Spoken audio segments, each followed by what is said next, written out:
পরম প্রেমময় শ্রী শ্রী ঠাকুর অনুকূল চন্দ্রের 138তম আবির্ভাব মহোৎসব সাড়ম্বরে অনুষ্ঠিত হল নৈহাটি মহেন্দ্র উচ্চ বিদ্যালয় প্রাঙ্গণে। 3 দিনব্যাপী এই অনুষ্ঠানে বহু সাধু সমাগম ঘটে এবং যারা এই সমাগম এবং এই অনুষ্ঠান সহযোগিতায় ছিলেন তাদের সকলকে ধন্যবাদ। এই খবর আপনারা দেখছেন জনপ্রিয় পোর্টাল চ্যানেল সোশ্যাল মিডিয়ায় মহন্ত দাশগুপ্তর খবরে।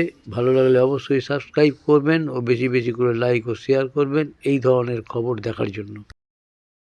পরম প্রেমময় শ্রী শ্রী ঠাকুর অনুকূল চন্দ্রের 138তম আবির্ভাব মহোৎসব সাড়ম্বরে অনুষ্ঠিত হল নৈহাটি মহেন্দ্র উচ্চ বিদ্যালয় প্রাঙ্গণে। 3 দিনব্যাপী এই অনুষ্ঠানে বহু সাধু সমাগম ঘটে এবং যারা এই সমাগম এবং এই অনুষ্ঠান সহযোগিতায় ছিলেন তাদের সকলকে ধন্যবাদ। এই খবর আপনারা দেখছেন জনপ্রিয় পোর্টাল চ্যানেল সোশ্যাল মিডিয়ায় মহন্ত দাশগুপ্তর খবরে। ভালো লাগলে অবশ্যই সাবস্ক্রাইব করবেন ও বেশি বেশি করে লাইক ও শেয়ার করবেন এই ধরনের খবর দেখার জন্য। ও চ্যাটার্জি, ব্যানার্জি, মুখার্জি, ব্রাহ্মণ আনাদিও বড় মায়ের মন্দির তৈরি করে নিয়েছে ভবেশ চক্রবর্তী। এবার আমি গান শুরু।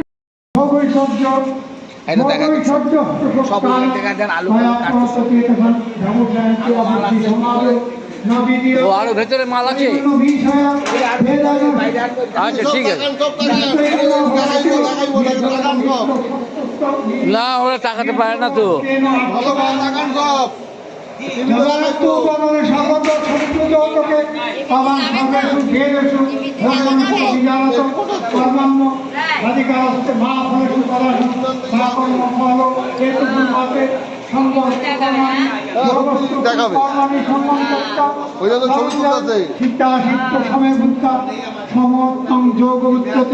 দূরে নহি অপ্যয়ন কর্ম বুদ্ধি যোগ ধনঞ্জয় বুদ্ধ এখানে কি যাহাতীত উভে সুকৃত দুষ্কৃতে তৎপাদ যোগায়তেশ্ব যোগ কর্মেষু কৌশলম।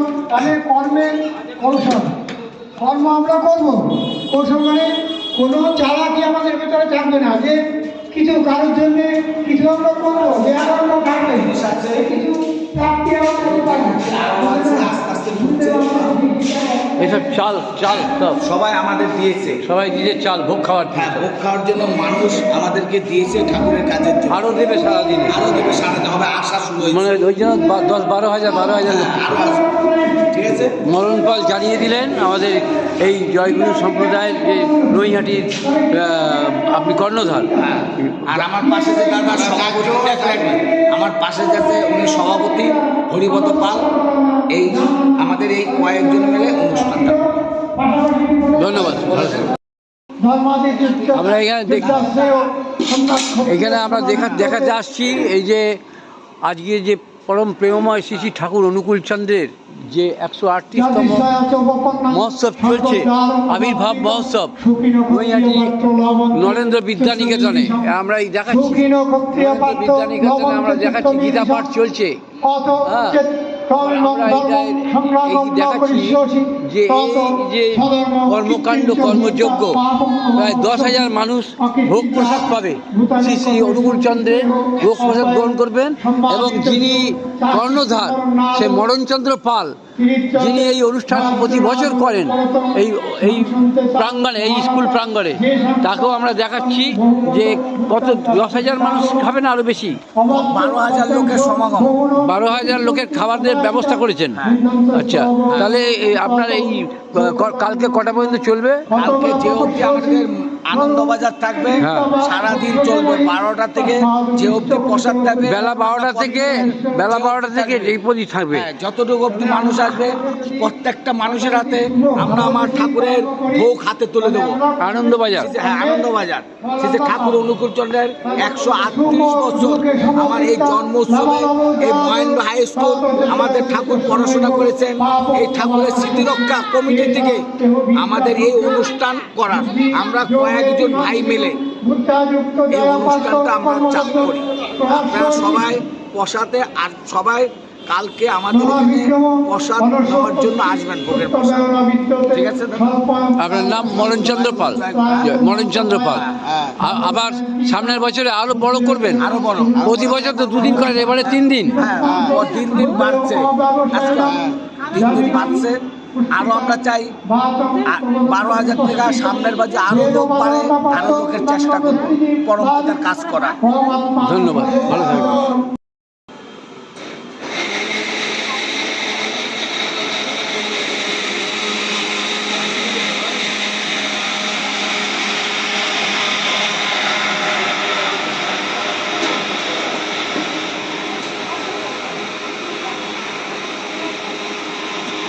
এই যে চাল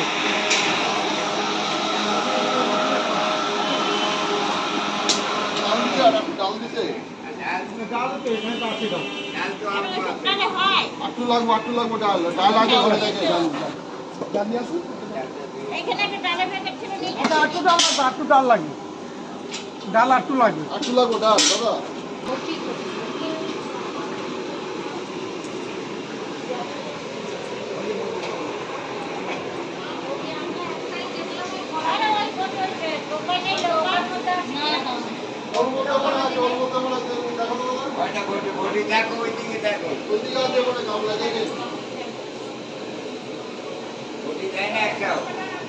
শ্রী শ্রী পরম প্রেমময় ঠাকুর অনুকূলচন্দ্রের যে আবির্ভাব মহোৎসব চলছে নৈহাটি ঐকতান প্রাঙ্গণে, সেই অনুষ্ঠানের আজকে যে এত তোড়জোড়, রান্নাবান্নার তোড়জোড়, এটা 3য় দিনে, শেষ দিনে, অনুষ্ঠানের শেষ দিনে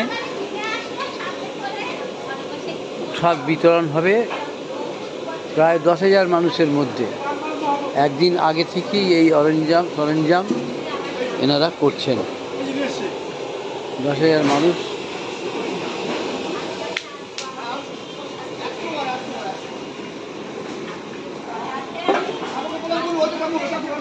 এইদিকে এইদিকে ঠাকুর, এইদিকে, এই তো এই ঠাকুরই, এই ঠাকুরের কাছে এসছে। আচ্ছা,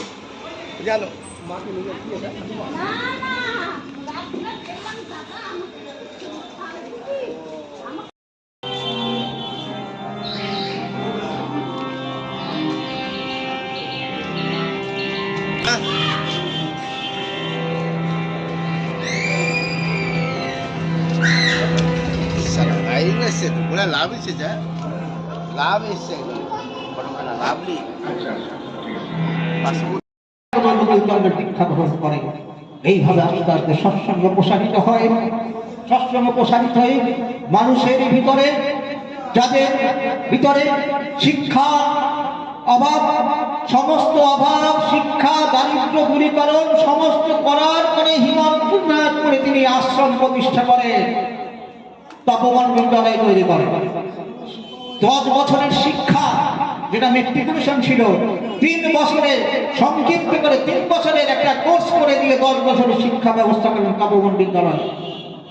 মাতৃ মন্দির তৈরি করে, কলেজ তৈরি করে, এমন কিছু নেই তৈরি করেননি যেটা শুনলে এক একটা ছেলেকে, এক একটা ছেলে 13 বছর, 14 থেকে 15 বছর বয়স, তাদের ভোরবেলা উঠতে হতো, ধ্যান করতে হতো, তাদের নিজেদের খাবার এরকম ঘন্টা পড়লে তারা নিজে থালে হাতে নিয়ে যেত, তারা ওখানে খেত, বাসন মাজত, সব ঝাড় দিত, তাদের দিয়ে কৃষিকাজ করাতে।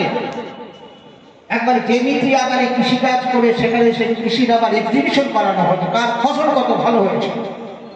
আবার সেই ছাত্রদের যদি কোনো অসুখ বিসুখ করতো, আমাদের এই একটা ওখানে ভেষজ উদ্যান ছিল, বিশ্ববিদ্যালয় কেন্দ্রে ভেষজ উদ্যান করেছিলেন। সেই ভেষজ উদ্যানে গিয়ে মানে ডাক্তারি করা হতো। কিভাবে?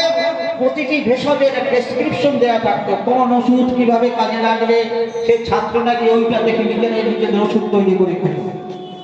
এত বড় মহান সৎসঙ্গ আন্দোলন, এত বড় মহান একটা ব্যক্তি ঠাকুর দিয়ে দিয়েছেন।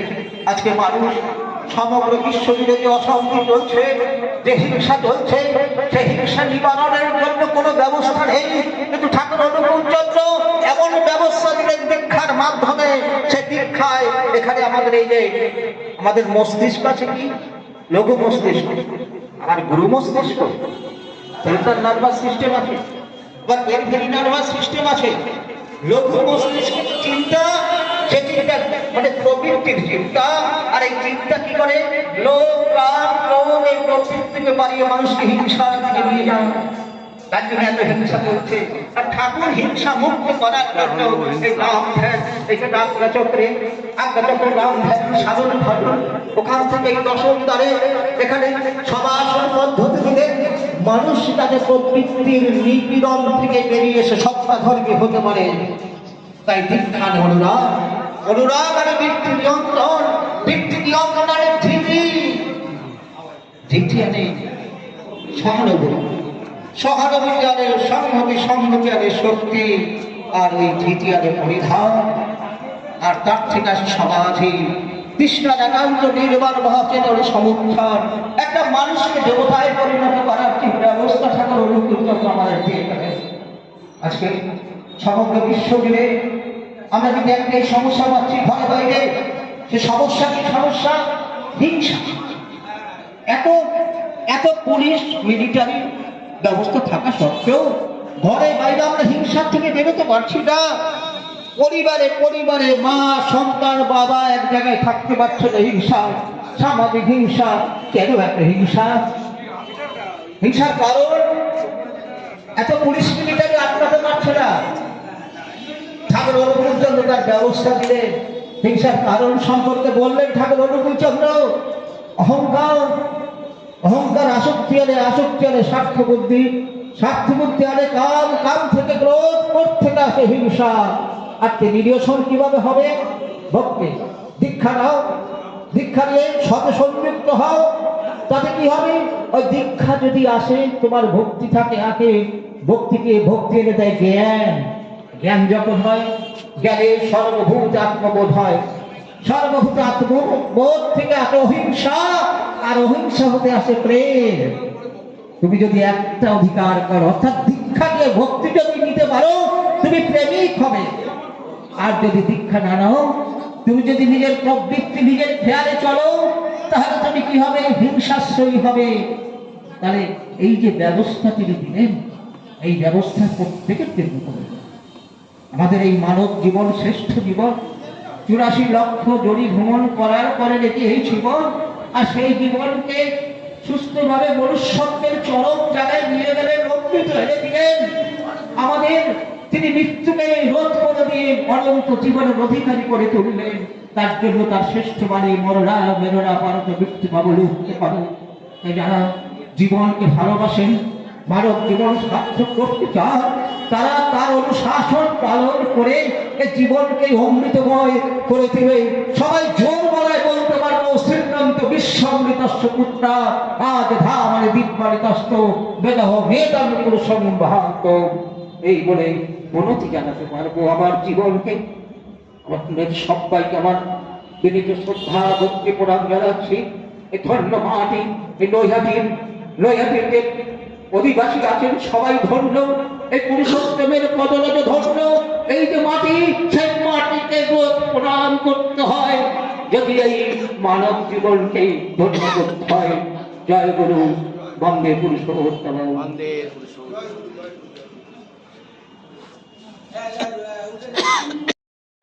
ওনাকে একটা হোমিওপ্যাথিকের বাক্স আর মহেশ ভট্টাচার্য পরিমণিত একটা পারিবারিক চিকিৎসা বই,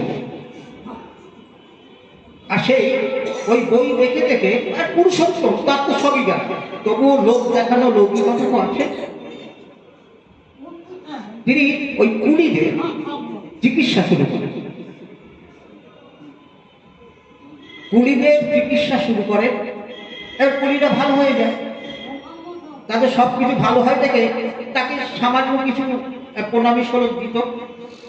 এবার কুলিদের দেখা দেখি আশেপাশে ওই অঞ্চলটা মানে তখন ওখানে মানে কিছু কিছু কুলিরা থাকতো, কুলিদের আবাসস্থল ছিল যারা সব রকম কাজ করতো। তার জন্য কুলিরা অনেক কুলিরা তার কাছে ওষুধ ঠাকুর বলছে সেই যে ওষুধকে তারা যে পয়সা দিত, সেই পয়সা দিয়ে আমি আবার ওদেরই সেবা করছি।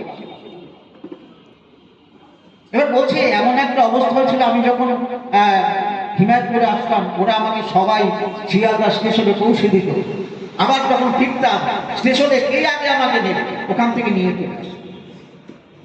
এরকম করতে করতে ওখান থেকে কোনো একটা কারণে আমার স্ট্রিটে একটা মেসে থাকতে হয়। মেসে থাকার সময় একবার পুজোর সময় বাড়িতে গেছি, আমার একটা ট্রেন ছিল, ট্রেনের মধ্যে বই ছিল। এমন অভাব, মেসের 1 মাসের ভাড়া দিতে পারিনি দেখে এসে দেখি সেই ট্যাবটাকে সরিয়ে দিয়ে বইগুলো সব নষ্ট করে।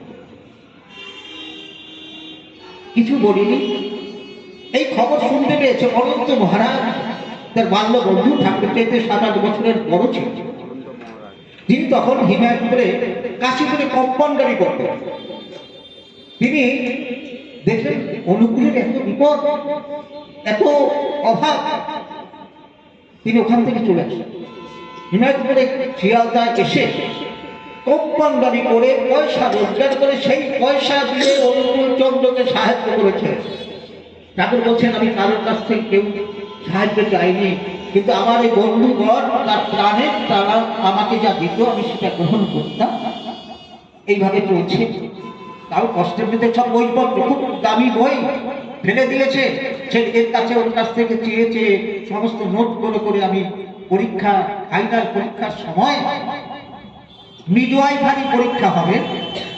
স্যারেরা বলছেন, স্যারেরা 3 জন স্যার নানাভাবে তাকে বিরক্তকারক প্রশ্ন করছে, যেটা যুক্তিযুক্ত নয়।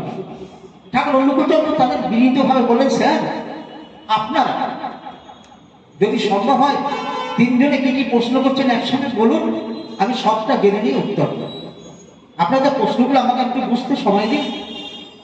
এইবার তারা দেখলো টেস্টিকের ব্যাপারে একজন ছাত্র আমাদের মুখের উপর কথা বলবেন, তার জন্য তাকে ফেল করবে।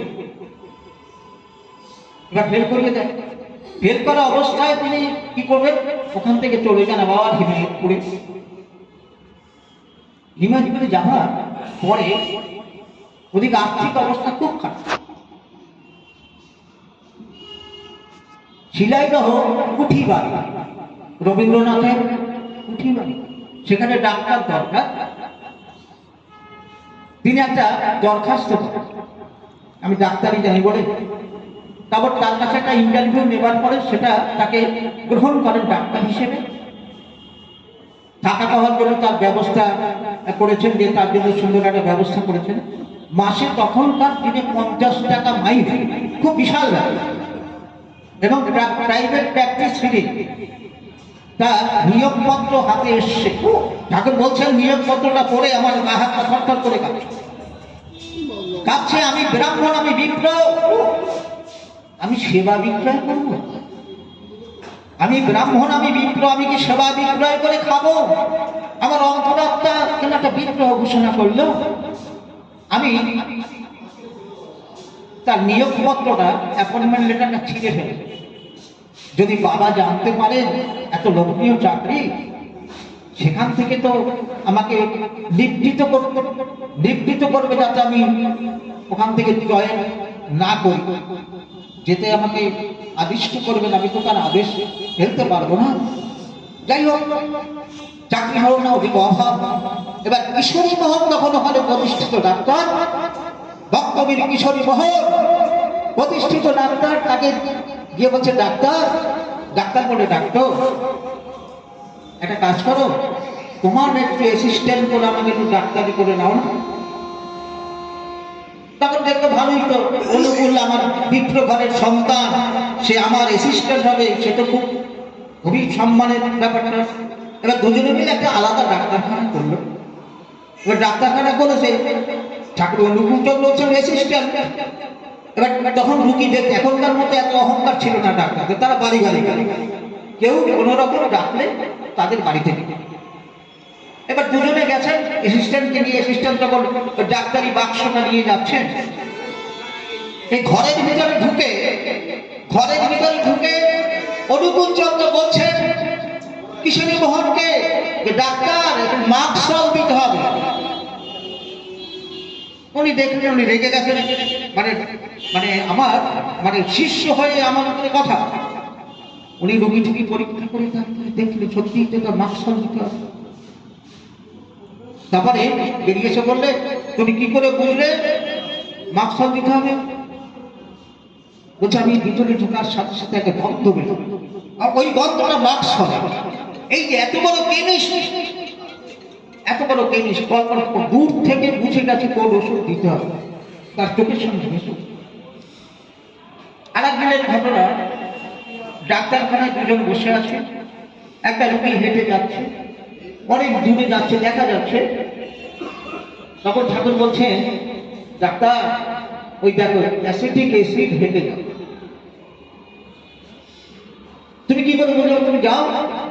তাকে ডেকে আনলো, সিমটম জিজ্ঞেস করলো, দেখছে তার ভিতরে একটা গভীর কঠিন একটা ওষুধ আছে। তাকে অ্যাসিটিক অ্যাসিড দেওয়ার পরে বললো যে তুমি 1 মাস পরে একটু খবর দিয়ে তার দীর্ঘদিনের কঠিন একটা ওষুধ। এরকম অনেক অনেক ঘটনা আছে, আপনারাও জানেন। তারপরে তিনি যখন একটা যুগান্তকারী ঘটনা ঘটেছে, সেই সময় হিমায়তপুর অঞ্চলে কোথাও স্বাস্থ্য পরিষেবা ছিল না। যেখানে মেডিকেল ক্যাম্প হলো, সেখানে কোনো মেডিকেল ক্যাম্প ছিল না, কেউ এগিয়ে আসতো না চিকিৎসার জন্য। কলেরা বসন্ত মহামারী হতো, কলেরা যখন মহামারী হতো তখন গ্রাম যাওয়ার করে দিত, আপনারা সবাই জানেন। আর ঠাকুর অনুকূল চন্দ্র সেই সময় সমস্ত একটা টিম তৈরি করে সবাইকে গিয়ে পরিষেবা দিয়েছে। কলেরা বিরুদ্ধে জনমত তৈরি করেছে, স্বাস্থ্য পরিষেবা তৈরি করেছে, পুকুর পরিষ্কার করিয়েছে, করিয়ে সব করেছেন। মা নানা ভাবে বারণ করেছে যে কলেরার মধ্যে তুই যাবি। বলছে, মা আমি তোর ছাওয়াল অনুকূল, তুই আমাকে মানুষকে বাঁচাতে বারণ করবি মা। আস্তে আস্তে কীর্তন শুরু হবে। দেখো হয়ে গেল, এই শারীরিক চিকিৎসা করার জন্য ওষুধ আছে, তথ্য আছে, স্বাস্থ্য পরিষেবা আছে। তিনি দেখবেন তৎকালীন যুগে কিছু কিছু মানুষের ভিতরে মানসিক বিপর্যয় এত ছিল, যেখানে মানুষ দিনে দুপুরে ডাকাতি হতো হিমায়তপুরে, এমন কোন পাপ কাজ নেই হতো না। আর ঠাকুর ওদিকে কীর্তন দল তৈরি করে যত সব যেসব রোগগুলো ছিল, এপিডেমিক ডিজিজ গুলো, সেগুলো সারা তেমন শুরু করে কীর্তন দল মানুষের ভিতরে সাহস ঢুকিয়ে দেবে। তৎকালীন যুগে মুসলিম যারা, তারা তখন এসে বললো, ঠাকুরকর্তা বলে ডাক্তার, যেহেতু ইষ্ট পরিবার, ঠাকুর পরিবারের লোক তো, ব্রাহ্মণ পরিবার, আপনি কীর্তন করে করে আপনাদের ওষুধ সারাচ্ছেন, তা আমাদের কি দয়া করবেন না? তখন সেই মুসলিমদেরও কীর্তনের একটা কাল লিখে নেয় ওদের মতো করে, ইসলাম অনুসারে। সে কীর্তন করে করে তারাও আস্তে আস্তে তাদের এই অসুখ বিসুখ সারাতে শুরু করে। তখন ওরা এই হিন্দু মুসলমানের যে একটা সাম্প্রদায়িক সম্প্রীতি তৈরি করেছিল, আর তৈরি করার পরে তিনি দেখলেন যে আমরা কীর্তন করতে পারি, কীর্তন দল তৈরি করে মানুষগুলোর ভেতর থেকে যে প্রবৃত্তি পরায়ণতা, সেইগুলোকে শুদ্ধ করার জন্য কীর্তন আনন্দে মাতিয়ে তুললেন। কাশীপুর, প্রতাপপুর থেকে শুরু করে ওদিকে হিমায়তপুর থেকে কুষ্টিয়া পর্যন্ত চলে গেল।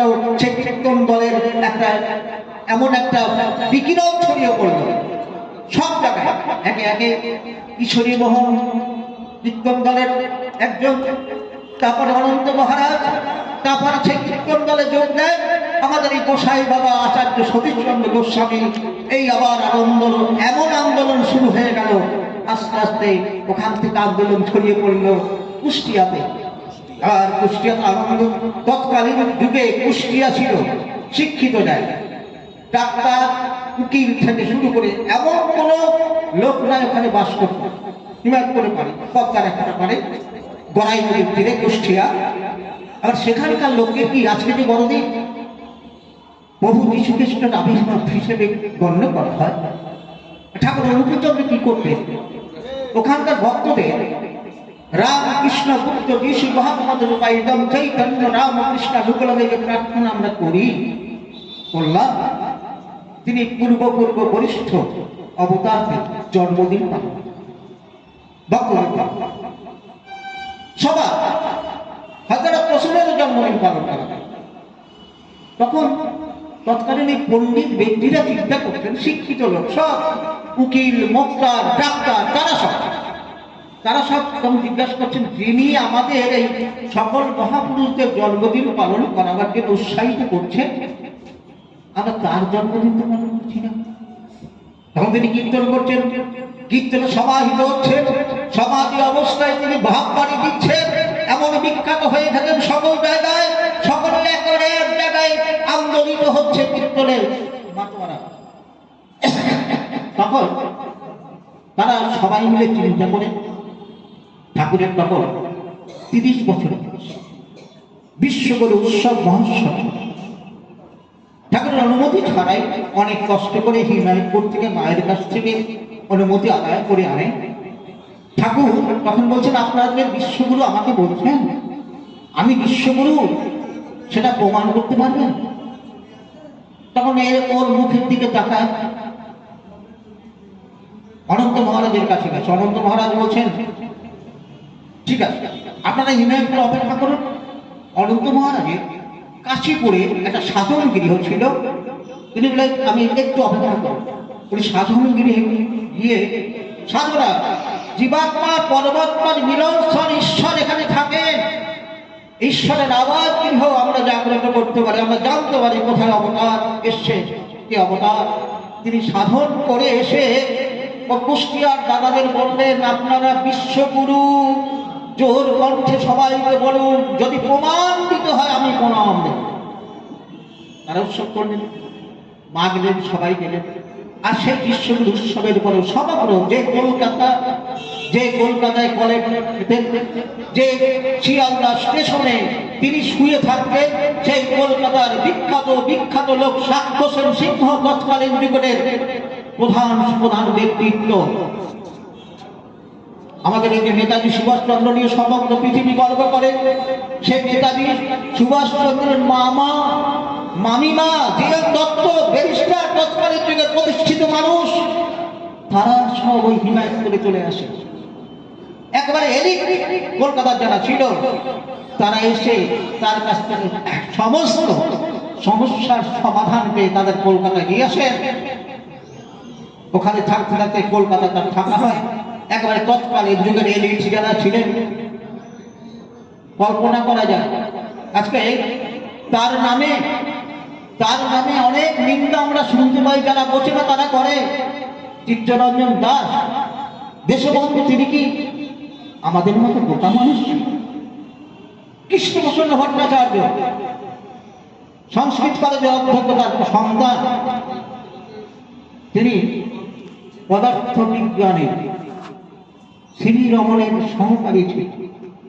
এরকম অনেক সমস্ত এলিট যারা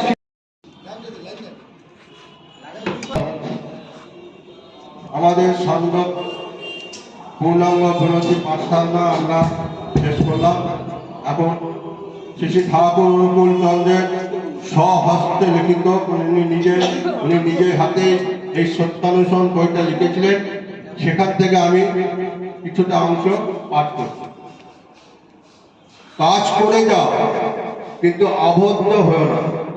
যদি বিষয়ের পরিবর্তনে তোমার হৃদয়ে পরিবর্তন আসছে বুঝতে পারো, আর সে পরিবর্তন তোমার বাঞ্ছনীয় নয়, তবে ঠিক যেন তুমি আবদ্ধ হয়েছ। কোনো প্রকার সংস্কারে আবদ্ধ থেকো না। একমাত্র পরম পুরুষের সংস্কার ছাড়া যা কিছু সবই বন্ধন। তোমার দর্শনে জ্ঞানের পাল্লা যতটুকু অদৃষ্ট, ঠিক তারই আগে। দেখতে পাচ্ছ না, জানতে পারছ না, তাই অদৃষ্ট। তোমার শয়তান অহংকারী আহম্মক আমিটাকে বের করে দাও। পরম পিতার ইচ্ছায় তুমি চলো, অদৃষ্ট কিছুই করতে পারবে না। পরম পিতার ইচ্ছাই অদৃষ্ট। তোমার সব অবস্থার ভিতর তার মঙ্গল ইচ্ছা বুঝতে চেষ্টা করো, দেখবে কাতর হবে না, বরং হৃদয়ের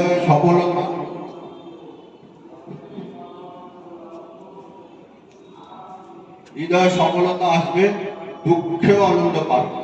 কাজ করে যাও, অদৃষ্ট ভেবে ভেঙে পড়ো না, আলসে হও না। যেমন কাজ করবে তোমার অদৃষ্ট তেমনি হয়ে সৃষ্ট হবে। সৎ কর্মে কখনো অকল্যাণ হয় না, একদিন আগে আর আছে। পরম পিতার দিকে তাকিয়ে কাজ করে যাও, তার ইচ্ছায় অদৃষ্ট, তাছাড়া আর একটা অদৃষ্ট সদৃষ্ট বানিয়ে বেকুব হয়ে বসে থেকো না। অনেক লোক অদৃষ্টে নেই বলে হাল ছেড়ে দিয়ে বসে থাকে, অথচ নির্ভরতা নেই, শেষে সারা জীবন দুর্দশা কাটায়। ওসব আহাম্মকি।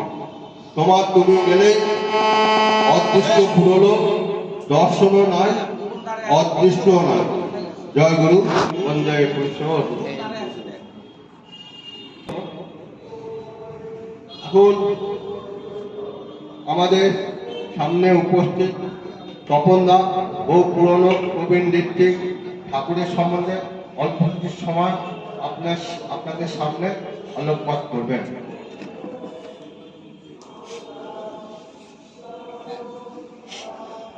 পাঠ করছেন, ঠাকুর কথা পাঠ করছেন ঋত্বিক তপন দাস, সোদপুর নিবাসী ঋত্বিক তপন দাস। পিতার পিতা পরম পিতা, তার আদর্শের অনুচরণে কোনো দিকে নেই। এখানকার যারা আমার বরেণ্য ঋত্বিক মন্ডলী আছেন, শ্রদ্ধেয় বরেণ্য দাদা মায়েরা, সবাইকে আমার প্রণাম। আমরা একটু পিছনে ফিরে, আজকের দিনটাকে স্মরণ করতে গেলে একটু পিছনে ফিরে যেতে হবে। সেটা হচ্ছে বাংলা 1300, বাংলা 1300 ঠাকুর অনুকূলচন্দ্রের বিস্তৃত দাদা শশীভূষণ চক্রবর্তী, তার বাড়িটা এখানে আছে। তার বাড়িতে থেকে এই স্কুলে ভর্তি হয়েছে 1300। আর এই স্কুলে ভর্তি হওয়ার সময় তিনি একটা দরিদ্র ভান্ডার করেছিলেন। এখানে সবাইকে নিয়ে দরিদ্রদের সেবা করার জন্য ভান্ডার। তৎকালীন প্রবেশিকা পরীক্ষা, তৎকালীন যেটা পরীক্ষা ছিল, তখন কিন্তু আমাদের বোর্ড ছিল না, ক্যালকাটা ইউনিভার্সিটির পরীক্ষা, কলকাতা বিশ্ববিদ্যালয়। সেই প্রবেশিকা পরীক্ষায় উনি ফি দাখিল করবেন। ফি দাখিল করতে গিয়ে এই স্কুল তার সহপাঠী তিনি কান্না করছেন দেখে তিনি বলছেন, কিরে তুই কাঁদছিস কেন? বলছে, তোরা সবাই পরীক্ষা দিবি, পাস করবি, তোরা সবাই পরীক্ষা দিবি, পাস করবি, আমি ফি জোগাড় করতে পারলাম না, আমি পরীক্ষাও দিতে পারবো না, পাস হবো। তখন ঠাকুর অনুকূলচন্দ্র সেই ফিটা সেই সহপাঠীর নামে জমা দেয় নিজে পরীক্ষা। তারপরে এদিকে বাড়িতে খুব দুরবস্থা, মানে হিমায়তপুরের বাড়িতে সত্যি খুব দুরবস্থা, কঠিন অবস্থা, মানে কল্পনা করা। তাদের জমি জায়গা এত ছিল, কেসে নানাধরনের মামলার জন্য নাজেহাল হয়ে গেছে। ওদিকে টাকা পয়সা দিতে পারছে না, তারপরে বাবা ওদিকে একটু প্রেশার দিচ্ছে, চাপ দিচ্ছে, তুমি অর্থ করে কিনো বিদ্যা, অর্থাৎ সংসারে রোজগার করার মতো কিছু বিদ্যা শেখো। তখন আমাদের যে বউবাজার, সেইখানে national medical school, national medical college নাকি, ন্যাশনাল মেডিকেল স্কুল বলে একটা অ্যালোপ্যাথিক শিক্ষালয় ছিল, এখন যেটা কলেজ হয়েছে। তিনি করেছিলেন, শরৎ মল্লিক স্থাপন করেছিলেন। সেই শিক্ষালয়ে উনি গেলেন ভর্তি হবার, মানে অর্থকরী বিদ্যা শেখার জন্য, ডাক্তারি পড়বেন, আর সেটা কিন্তু অ্যালোপ্যাথিক সিস্টেম অফ মেডিসিন। ওখানকার প্রফেসর যারা ছিলেন তারা বলছেন, তুমি তো পাস করোনি, প্রবেশিকা পরীক্ষায় পাস করোনি, তোমার সার্টিফিকেট আমি তোমাকে ভর্তি করি কেন নেব? যুক্তি। আর ঠাকুর অনুকূলচন্দ্র বলছেন যে, স্যার আপনারা তো আমার যোগ্যতার উপরে ভিত্তি করে ভর্তি নেবেন।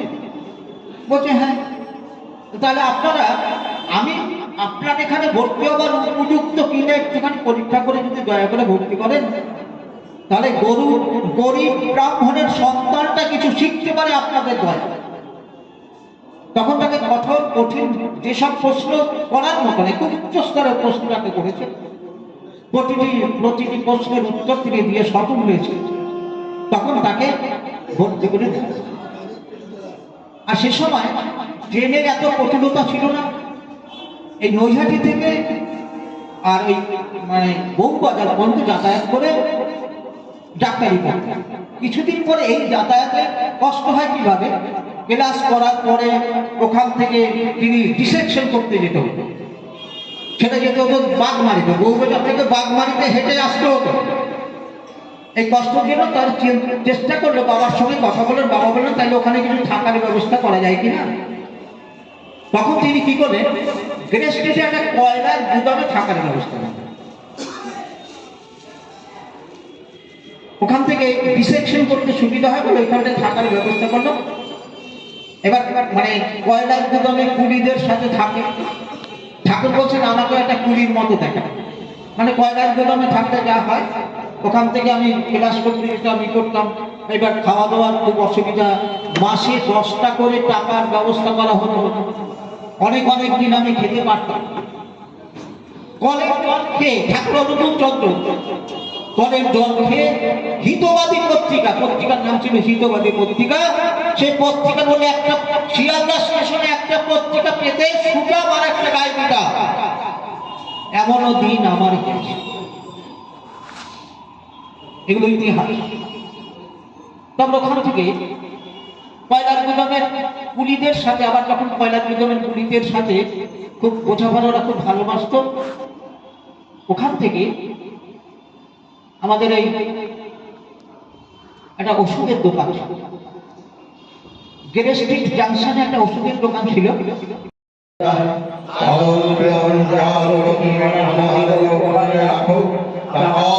আমার দিকে কিংবা কিনার চোখে দেখো, যাই না তুমি আমার, আমি তোমার চিরদিনে, তোমার সঙ্গে আমার ধর্ম, তোমার কাজে আমার তবে স্বার্থ আমার, তুমি শুধু কোনো প্রয়োজন স্বার্থ নয়, ঘর দুনিয়ায় যাও না হোক তোমার অধীন করিয়ে ভর, তুমি আমার যেমন করো, যেমন করলে ভালো হয়, তেমনি করেই তুমি থাকো, সহায়। তোমার সেবা তোমার কর্ম, তোমার ধর্ম ঈশ্বর, সেইগুলি শুশ্রূষা সেবা আমার সত্তা ধর্ম হোক। তোমার তৃপ্তি স্বস্তি পোষণ বিশ্বে তোমার জয়গান, তাই যেন হয় সাধনা, তাই হোক আমার অভিযান। আশীর্বাদ করো তুমি থাকো, থাকো চিরদিন, আমি তোমার সেবক হয়ে থাকি যেন চল করে যারা ভালোবাসে বিরতি, কথা ভাবা কাজে যাদের নৈক নিঃশ্বা অনুমতি, নাকি তাদের স্পষ্ট করে থাকে, সর্বসত্তায় যাতে তুমি তারাই উপভোগ করে তোমাকে, তুমি করে দাও চাই না আমি তোমায় ভালোবাসি বলে, হৃদয় উজ্জ্বল ভালোবাসা তোমার গায়ে মরু করে, তোমার ইচ্ছা করতে পূরণ নিটল চলায় চলতে পারি, মন মিলেবা শরীর দিয়ে দেখতে শুনতে বুঝতে পারি, এই তো আমার চাহিদা প্রভু, এই আমার জীবন চলন, আগল মানা এই হৃদয় রহমতল মহারাতন, শাসন বাক্য তোমার সব, সেই তো আমার আশীর্বাদ, অটুট চলে আমার ছুটে যাক সব বিষাদ, এই দানে তুমি যখন উদাল করে তোলো আমার, সেই তো তুমি, এই তো তুমি, ওই যে তুমি বলে তোমার, নিজের নিজ পরিবারের ব্যষ্টি সহ পরিবেশের পালন পোষণ হই যেন শেষ নীতি এই জীবনে, তোমার দৃষ্টি হয়ে সৃষ্টিকাতে ছড়িয়ে পড়ুক, তোমার সেবা শক্তি পোষণ অন্তরম লিপ্ত থাকুক, তোমাকে আমার হৃদয় পালন অটুট হয়ে উঠবে না, যজ্ঞ হোক কীর্ত হোক অসৎ বর্জনা, নিষ্পাদ কর্মে হোক কীর্ত উঠুক জেগে, নির্ভুল চলা নীতি বিকল্পনায় অটুট সন্ধানে চলুক বেড়ে তোমাদের নিষ্ঠা অনুভূতি কৃতি ঠাকুর লীলা অটুট হয়ে অসুয়া সকল নাসিয়া ঘটিয়া সাত্ততমতে চলুক হয়ে ভক্তি আমার তোমার দয়াকে আনুবিচল ঘটনায় গুরু জয় বলপতি নিশিনায় জাগিয়া থাকুক বদনায় জানা জানা সমান তোমার বিদ্রোহী তোমার সত্তা তুমি যে আমার সবচেয়ে তোমার আগমন করো, আমরাও যেন একই অভিভাবন করি, এক উদ্দেশ্যেই বাক কলব বিনিয়োগ করি, এক নিরন্তরতায় সেই পাখি যেন জানিতে পারি।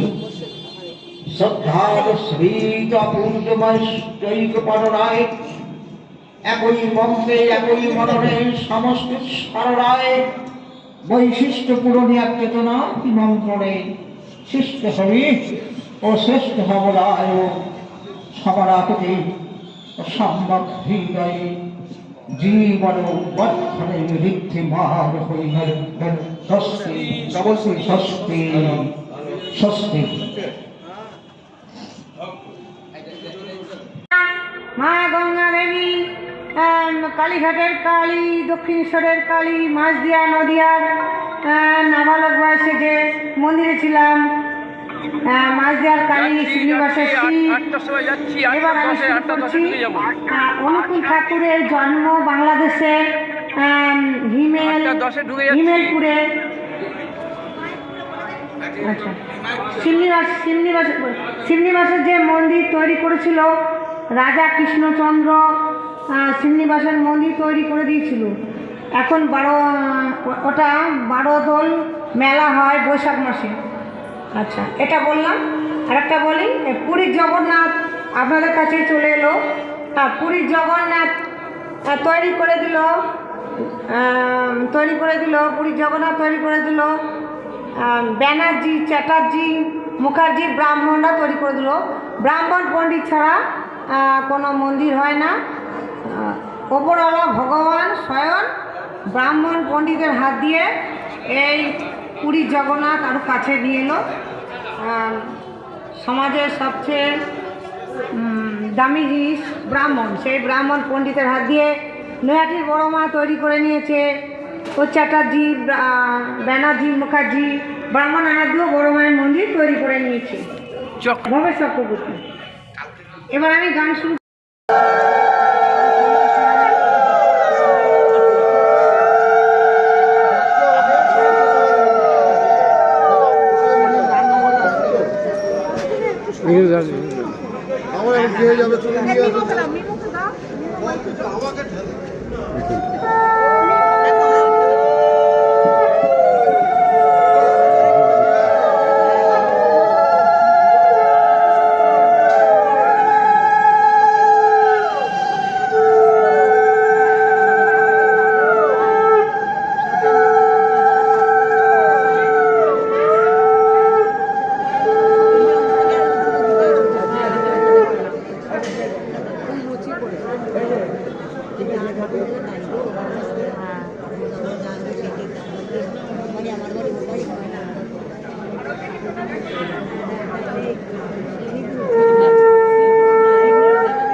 আমি দাঁড়া এক পেন আসছি, ওই ভোটটাই করে আসি।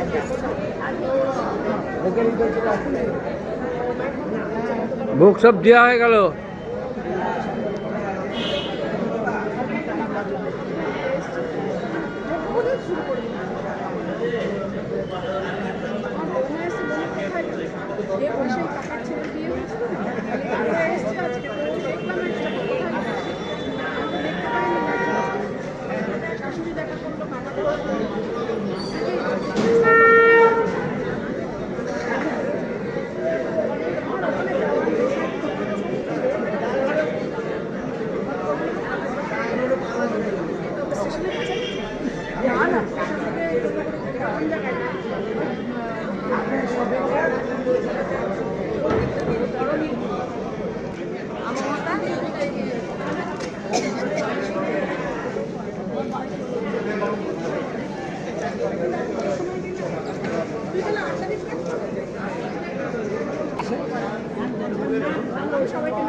এখানে একটা স্মৃতি রয়েছে, সেই স্মৃতি উপলক্ষে প্রতিবারের মতো এবার উৎসব উদযাপন যারা যারা হচ্ছে। অঞ্জলি দিবেন তারা চলে আসুন এখানে। তো আজকে সেই যারা যারা উৎসবে অঞ্জলি দিবেন তারা চলে আসুন এখানে। যারা এখানে উপস্থিত আছেন আর তাদের বলতে হবে না। সকলের জন্য আর বলতে হবে না। পরম পিতার আতুল চরণে মঙ্গল কামনা করছি। আমাদের মাতৃ সম্মেলন শুরু হবে, তার আগে সঙ্গীত পরিবেশন হচ্ছে। আজকের এই উৎসব আজকে একদিনের উৎসব না, 3 দিনের উৎসব চলছে। 25 তারিখ থেকে শুরু হয়েছে চক্ষু পরীক্ষা শিবির, স্বাস্থ্য পরীক্ষা শিবির থেকে গতকালও সঙ্গীত পরিবেশন হয়েছে, আনন্দবাজার হয়েছে, আজকে আনন্দবাজার চলবে এবং সান্ধ্যকালীন সাধারণ সভা হবে। আর কিছুক্ষণের মধ্যে মাতৃ সম্মেলন শুরু হবে। দাদা মায়েরা, খুবই প্রত্যেকের জন্য পরম পিতা আতুল চরণে মঙ্গল কামনা করছি। জয় গুরু। সঙ্গীত পরিবেশন করছে মুক্তা সেনগুপ্তা। ओम गुरु पुरुषोत्तमाय ठाकुर श्री श्री अनुकूल चंद्राय नमो नमस्ते। जगत एक चक्षुषे जगत प्रसूते स्थितिनाश हे तबे त्रैगुणाय त्रिगुणार्थधारिणे पुरुषोत्तमाय गुरुदेव ठाकुर श्री श्री अनुकूल चंद्राय नमो नमः स्तुते।